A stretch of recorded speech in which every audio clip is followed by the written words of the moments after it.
میرے افسانوں کے مجموعے محبت اور نفرت میں میری ابتدائی زندگی کا ایک ہلکا سا خاکہ شامل ہے جو میں پڑھ رہا ہوں اس وقت۔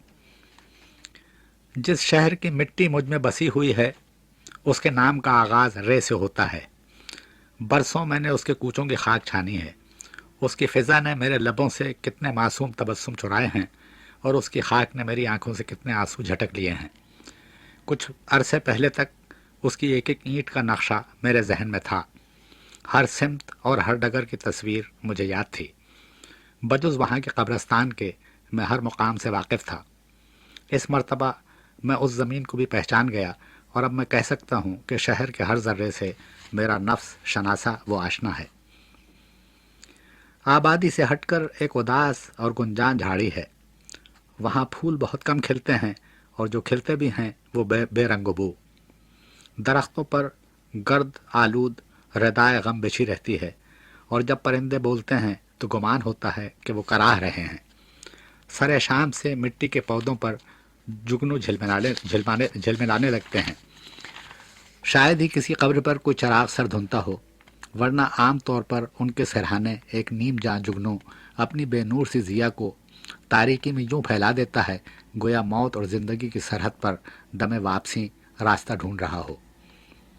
حسرتوں، آرزوؤں اور ارمانوں کی اس خوابگاہ میں دیر تک اس تودۂ خاک کو تلاش کرتا پھرا جس کے نیچے میری ماما ہمیشہ کے لیے سو رہی ہے۔ جب میں اس کے قریب پہنچا تو یہ محسوس ہوا کہ میرا بچپن اس مدفن میں دیر سے سو رہا ہے۔ اندھیرا پھیلتا جاتا تھا، سناٹا بڑھتا جاتا تھا۔ قبر کچی تھی اور اس کے کونے نیچے دھنس گئے تھے۔ دو چار جنگلی پودے ان دراروں سے سر نکال کر عبرت کی انگلیوں کی طرح ستاروں کو در سے خاموشی دے رہے تھے۔ وہیں دیمکوں نے اپنا گھر بنا لیا تھا، اور کیا جب کہ میری ماما کی خاک بسر کمزور ہڈیوں میں انہیں کچھ سامان رزق مل گیا ہو۔ میری کتاب زندگی کے غلط نامے میں صرف ایک لفظ ہے، کل۔ تاہم یہاں آ کر یہ محسوس ہوا کہ کل کی سیڑھی پر چڑھ کر میں آج کی دیوار تک پہنچا اور یہ سیڑھی نسیاں کے عمیق غار میں گر پڑی۔ اب نہ اس دیوار کا کوئی سرا ہے اور نیچے اترنے کا راستہ باقی ہے۔ زندگی ایک طویل یادداشت ہے اور بس۔ اس کے کچھ صفحے لکھے جا چکے، کچھ لکھے جائیں گے اور پھر فنا تمام شد لکھ کر اس عبارت کو تاریخ کے خاکدان میں ڈال دے گی۔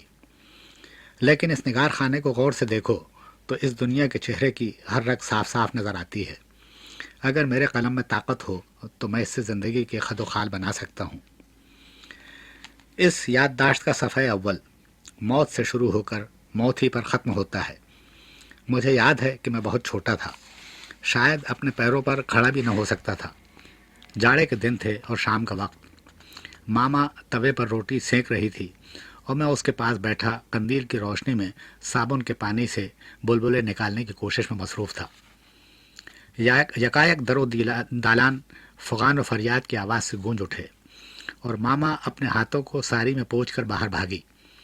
میری سمجھ میں صرف اتنا آیا کہ لوگ کسی وجہ سے رو رہے ہیں اور مصلحت وقت یہی ہے کہ میں بھی رونا شروع کر دوں۔ چولہے کے پاس بیٹھ کر میں بھی زور سے رونے لگا، لیکن بلبلوں کا کھیل اتنا دلچسپ تھا کہ آنکھوں میں آنسو نہ آئے۔ باہر اتنا اندھیرا تھا کہ اپنی جگہ سے ہٹنے کی جرت بھی نہ ہوئی، مگر شیون و نالے کا یہ سلسلہ کسی طرح بند نہ ہوا اور میرا ذوق تجسس بڑھتا گیا۔ کچھ دیر بعد کئی عورتیں اندر آئیں اور مجھے گود میں اٹھا کر زار و قطار رونے لگیں۔ اتنا تو میں سمجھ گیا کہ والدہ کی بیماری سے اس اندوہ کا کوئی تعلق ہے، لیکن اس کی نوعیت کو میں ذرا بھی نہ سمجھ سکا۔ سچ تو یہ ہے کہ اتنے لوگوں کو اپنی ناز برداری میں منہمک دیکھ کر میرا دل فخر و انبساط سے لبریز ہو گیا۔ مجھے اس شب کی تمام تفصیلات یاد ہیں۔ لکڑی کے ایک صندوق میں میری والدہ کا لٹایا جانا، میرا ان کے قریب جا کر کچھ پوچھنا، اور پھر ماتموں شیون کا وہی دلدوز نظارہ۔ میں صرف اتنا سمجھا کہ اماں علاج کی غرض سے کہیں گئی ہیں اور اب میری پرورش اس ماما کے ذمے ہے۔ جہاں تک یاد پڑتا ہے اس تغیر سے مجھے زیادہ افسوس نہ ہوا کیونکہ ماما کی قربت مجھے کہیں زیادہ پسند تھی۔ میں جس قبر کے پاس بیٹھا ہوں اس میں سونے والی بوڑھی عورت کی تصویر میرے دل پر نقش ہے۔ اس کی بے نور آنکھیں خلا میں نہ جانے کس گمشدہ کو ڈھونڈا کرتی تھیں۔ اس کے نحیف بازوؤں کا سہارا لے کر میں نے اوائل عمر کی پرخار وادی کو طے کیا ہے۔ اس کی لوریوں اور کہانیوں نے میرے تخیل میں رنگ آمیزی کی ہے۔ وقت عمر کی چادر کو طے کرتا رہا اور پھر وہ دن آیا جب ماما کو مر جانا تھا۔ میں ایک عرصے سے شہر بدر ہو چکا تھا اور زمانے نے الفت کی کائنات کو ویران کر دیا تھا۔ آخری مرتبہ جب میں نے اسے دیکھا تو وہ چلنے پھرنے سے معذور ہو چکی تھی۔